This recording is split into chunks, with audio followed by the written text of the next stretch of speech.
আর আমি নূর মোহাম্মদের মতো মুনাফিকের জিন্দেগি চলবে আপনার আমার? আমি বেঈমান হয়ে গেছি, আমার তো ইমানই নেই। তো আমি বহু জালসাই বলি যে আমার যদি এখন কোরআন শরীফটা খুলে দিয়ে বলা হয় বিসমিল্লাহির রহমানির রহিম, নূর মোহাম্মদ এটা তুমি ব্যাকরণ দিয়ে তর্জমা করো, আল্লাহর কসম আমি পারবো না, কসম করে বলেছি পারবো না। কেন পারবো না? সেই পরিমাণ আমার ইলমে নেই, আমি ফতোয়া দিন আলে দিতে পারবো না। কিন্তু ঘটনাটা হচ্ছে আমি যতটুকু এ বই ওই বই, বাড়িতে বাংলা বই সার্চিং করেছি, আমার আরবি কিতাব পড়ার ক্ষমতা নেই, কিন্তু যেটুকুই সার্চিং করি, যেটুকু পেয়েছি, তাতে হচ্ছে ভয় একটা অনেক আশ্চর্য জিনিস। একটা ছোট উদাহরণ দিই আপনাদের সামনে। ইঁদুর নামে একটা প্রাণী আছে, ওর কাজই হচ্ছে ক্ষতি করা, জীবনে খারাপ ভালো কাজ করে না। যা দিবে কেটে দেবে, টাকা দাও কেটে দেবে, কাপড় দাও কেটে দেবে, দামি কাপড় দাও কেটে দেবে, পুরাতন কাপড় দাও কেটে দেবে। আপনি বিল্ডিং বানাবেন ও কাটতে থাকবে, আপনি ঘর বানাবেন ও তলায় পাতাল রেল তৈরি করবে, সুড়ঙ্গ তৈরি করবে, সারা জীবন ও ক্ষতি করেই যায়। এখন বাড়িতে স্বামী স্ত্রীতে যুক্তি করে বলেছে এক কাজ করো, ইঁদুরটাকে যদি জব্দ না করা যায় তাহলে আমাদের কিন্তু সংসারে সুখ হচ্ছে না, যেদিকে সেদিকে ক্ষতি হয়ে যাচ্ছে। একটা খাঁচা নিয়ে এসছে, খাঁচার ভিতরে দিয়েছে পাকা কলা, সেন্টটা ভালো হবে, সামান্য আপেল, একটু দিয়েছে মাংসর টুকরো, কিছুটা মাছ দিয়েছে, বিস্কিট দিয়েছে, কেক দিয়েছে, একদম ফলের খাবারের সম্ভার দিয়ে দিয়েছে। রাত 1:30টায় ঢুকে পড়েছে মিনিস্টার, রাত 1:30টায় ঢুকে পড়েছে, আর এক একটা খাচ্ছে, আর মুখ, আপনাদের দেশে বলে, আমাদের দেশে বলে মুখ চালাইছে, আপনারা বলেন চোপা চালাইছে।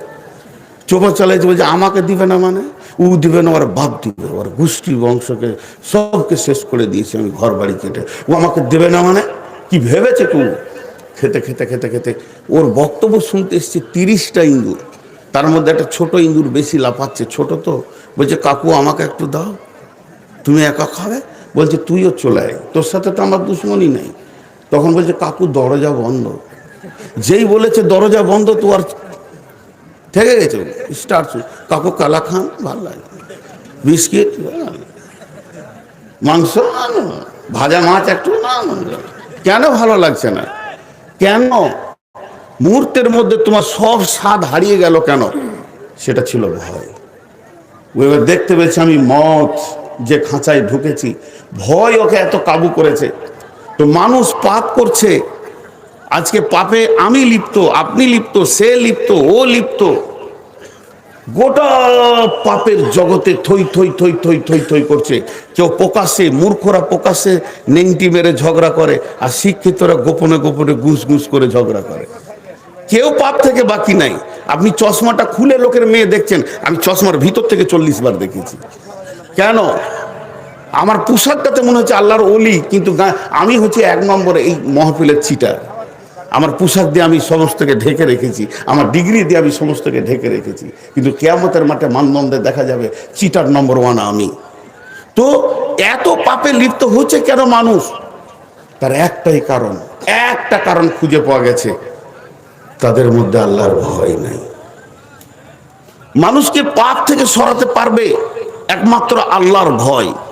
যখন আল্লাহর ভয় ঢুকে যাবে, সমস্ত পাপ সরে যাবে, সেটা আল্লাহ কোরআনে বলছেন, ইয়া আইয়ুহাল্লাযীনা আমানু, হে ঈমানদারেরা, ইত্তাকুল্লাহ ইত্তাকুল্লাহ ইত্তাকুল্লাহ ইত্তাকুল্লাহ ইত্তাকুল্লাহ, আল্লাহকে ভয় করো। ওয়া কুলু কাওলান সাদীদা, নরম ভদ্র কথা বলে। এবার জিভকে ধরেছে আল্লাহ, হাতকে ধরেনি, পাকে ধরেনি, সরঙ্গাকে ধরেনি, চোখকে ধরেনি, কানকে ধরেনি, চুলকে ধরেনি, মাথাকে ধরেনি, গর্দনকে ধরেনি, কলজেকে ধরেনি, মনকে ধরেনি, মস্তিষ্কে ধরেনি, দিলকে ধরেনি। আল্লাহ প্রথমেই ধরেছে জিভকে। এইটাকে কন্ট্রোল কর। জিভ হলো গোটা দেহের গুনার সেক্রেটারি। দেহে যতগুলো অঙ্গ আছে, কেউ 1টা 2টা 3টে 4টা 5টা গুনাহ করে, তার বেশি করে না। আর জিভ একাই 163টা গুনাহ করে। আব্দুল হামিদ ফাইজি আল মাদানির বইটা পড়ে দেখবেন, 163টা গুনাহ সিরিয়াল দিয়েছে আফাতুল লিসানে। এত গুনাহই করতে পারে। রসুলের কাছে একজন লোক এসে বলল, আমি দিনে উঠতে চাইছি, আমার দ্বারা অনেক পাপ হয়। আল্লাহ রসুল বলল, প্রথম তুমি মিথ্যা কথাটা ছাড়ো, জিভটাকে আগে কন্ট্রোল করো। জিভ কন্ট্রোল করলে কি হবে? ইসলিহ লাকুম আমালাকুম, তোমার সব সব সব আমল সহি হয়ে যাবে। জি, আপনারা একবার মুখ খুলেন আমার সঙ্গে। চোখটা হলুদ, জিভটা হলুদ, দাঁত হলুদ, চামড়া হলুদ, চোখের গোটা সাদাটা হলুদ, পায়ের তলা হলুদ, হাতের তলা হলুদ, পিঠটা হলুদ, থুতু ফেলছে হলুদ, পেচ্ছাপ করছে তো মনে হচ্ছে হলুদ গুঁড়া।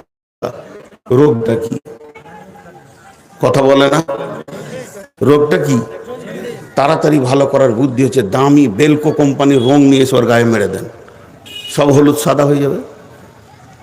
বেলকো কোম্পানি রং নিয়েছে, ওর গায়ে এমনি করে মেরে দেন, সব সাদা করে দেন, তাহলে জন্ডিস চলে যাবে।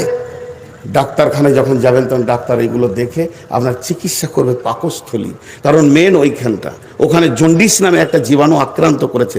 যখন পাকস্থলীতে ওষুধ পড়বে আর ওই জীবাণুগুলো মরতে থাকবে, তখন এগুলো অটোমেটিক সব ধীরে ধীরে ঠিক হয়ে যাবে। তো মানুষের দিল থেকে যখন ভয় চলে যাবে, সব পাপ এসে হুর হুর হুর হুর করে ঢুকবে। আর যখন তার ভিতরে আল্লাহর ভয় দিয়ে তার জিভকে বেঁধে দেওয়া হবে, তখন ধীরে ধীরে পাপগুলো পালাবে, আস্তে আস্তে নেকিগুলো ঢুকবে।